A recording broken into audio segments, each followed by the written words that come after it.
जय हिंद। सभी लोग ठीक रहें, स्वस्थ रहें, सेफ रहें। आज की मेरी वीडियो जो है वो एसी की कूलिंग के बारे में है कि एसी कूलिंग किस तरह बनाता है और किस तरह से कूलिंग होती है। जो एसी का जो कूलिंग प्रिंसिपल है वो है क्या। पहले जानते हैं वो कौन से पार्ट हैं जो एसी को कूलिंग बनाने के लिए सहायक होते हैं, जिनकी आवश्यकता होती है कूलिंग बनाने के लिए। कूलिंग बनाने के लिए हमें मशीन में 6 पार्ट्स की ज़रूरत होती है। इनमें सबसे पहला पार्ट होता है हमारा कंप्रेसर, और दूसरा पार्ट होता है हमारा रेफ्रिजरेंट जिसे हम गैस कहते हैं, और तीसरा होता है कंडेंसर, और चौथा है हमारा फ़ैन, पांचवा है हमारा कैपिलरी या एक्सपेंशन वाल्व, और छठा है हमारा एवोपरेटर मतलब कूलिंग कोयल या फिर कूलिंग कंडेंसर। तो ये वो 6 मेन पार्ट है जिनसे कूलिंग बनाई जाती है, जिनका उपयोग कूलिंग बनाने के लिए करा जाता है।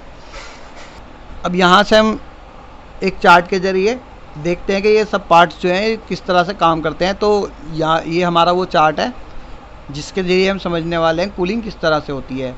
तो ये है डायग्राम कूलिंग के प्रिंसिपल का। इसमें मैंने 6 आइटम जो है अपने दिखाए हुए हैं, तो मैं बता देता हूँ। ये हमारा कंप्रेसर है पहला आइटम, और ये रेफ्रिजरेंट है हमारा दूसरा आइटम, जो कि पूरे एसी में हर जगह पर होती है। जितने भी पाइप एसी के अंदर लगे हैं सबके अंदर ये गैस जो है घूम रही होती है। उसके बाद तीसरा पार्ट है हमारा कंडेंसर, ये हमारा कंडेंसर है ये। और उसके बाद चौथा था हमारा फ़ैन डबल साइडेड होता है या दोनों तरफ लगाना पड़ता है, तो ये हो गया फ़ैन। और पांचवा है हमारा कैपिलरी, और छठा है हमारा एवोपरेटर जिसे लोग कूलिंग कोयल और कंडेंसर भी कहते हैं, कूलिंग कंडेंसर।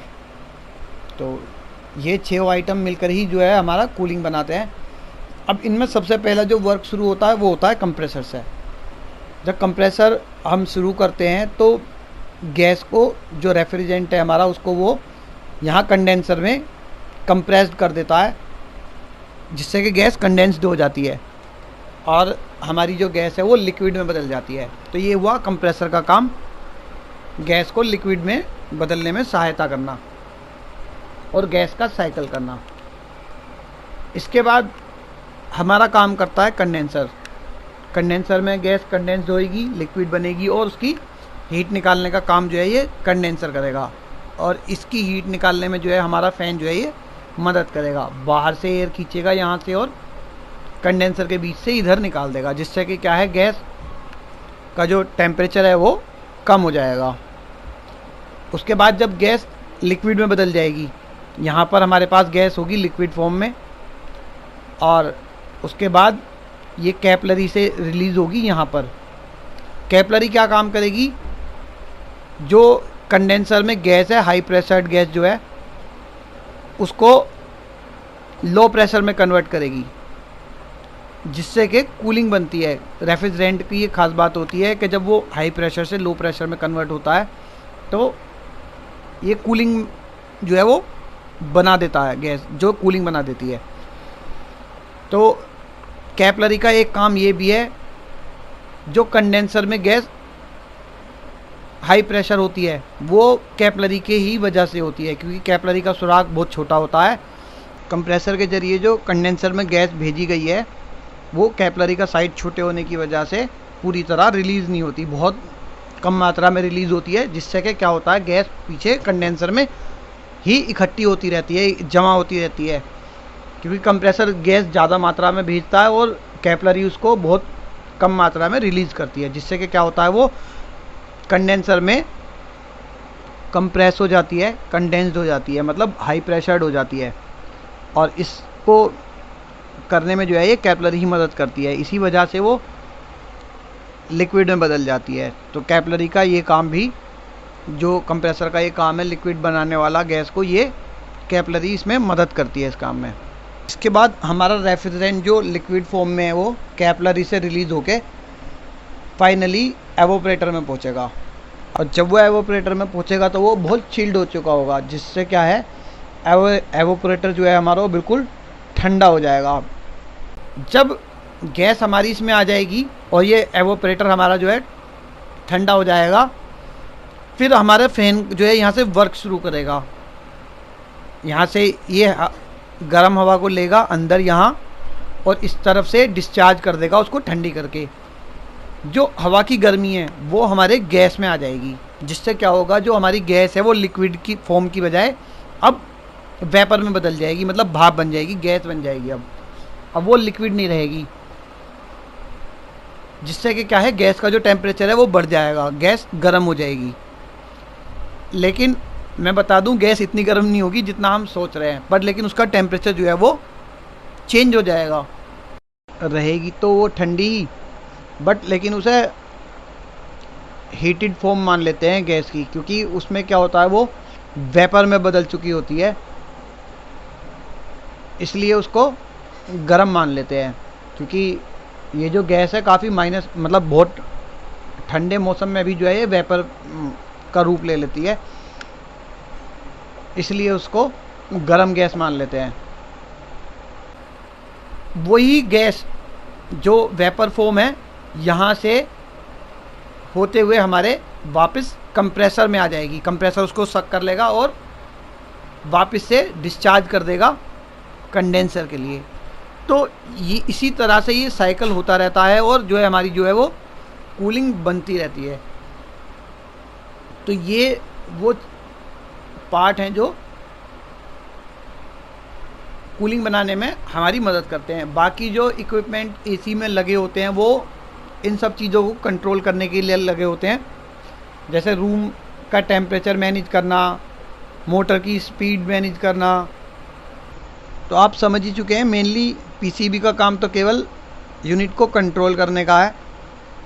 जितने भी डिवाइसेस यूनिट में लगे हैं उन सबको पीसीबी सिर्फ कंट्रोल करती है। मेनली ये वो 6 पार्ट हैं जो कूलिंग बनाते हैं, इनके बिना कूलिंग नहीं बनाई जा सकती है। इन पार्ट्स की फॉर्म तो चेंज हो सकती है, बट लेकिन उनकी क्रिया यही रहेगी, जो काम करेंगे वो यही करेंगे।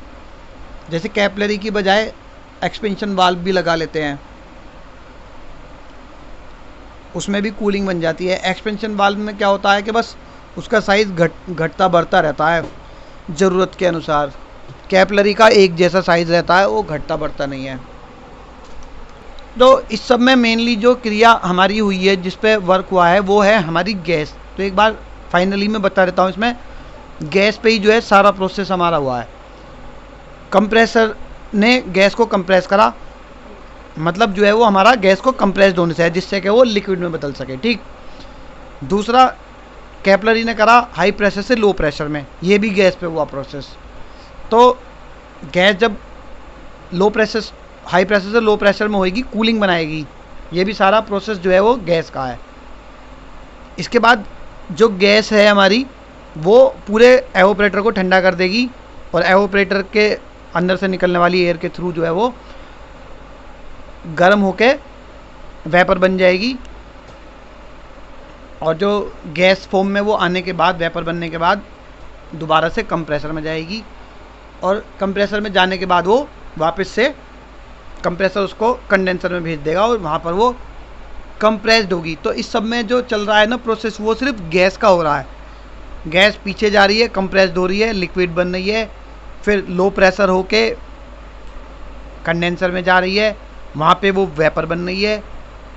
तो यही क्रिया बार बार हो रही है, जिससे कि कूलिंग बन रही है। तो मेनली इसमें जो ये सब डिवाइसेस लगे हैं, ये गैस को ही कंट्रोल करने के लिए लगे हैं, जिससे कि ये कूलिंग बना रहे हैं।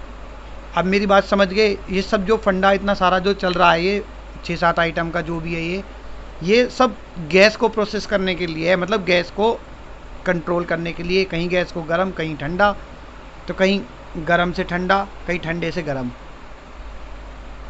तो ये जो है इसी तरह से हमारा जो एसी है, फ्रिज है, बड़े बड़े चिलर प्लांट हैं, सभी कुछ में यही फंडा चलता है कूलिंग का। यही प्रिंसिपल जो है कूलिंग का लागू होता है हमारा, इसी के थ्रू कूलिंग होती है।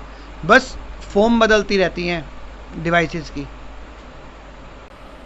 तो अगर आपको ये वीडियो अच्छी लगी हो और समझ में आई हो, तो आप मुझे कमेंट करके थैंक्स कर सकते हैं, लाइक भी कर सकते हैं।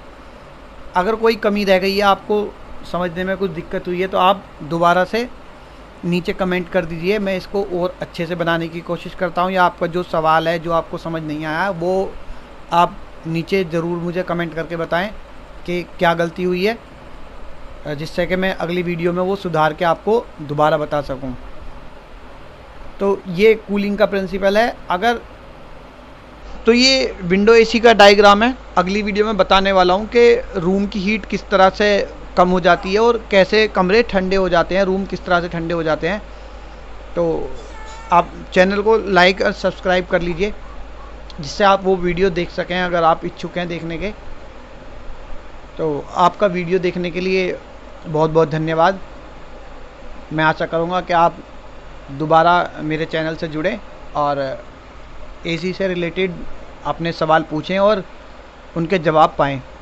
तो आपका एक बार फिर से वीडियो देखने के लिए बहुत बहुत धन्यवाद।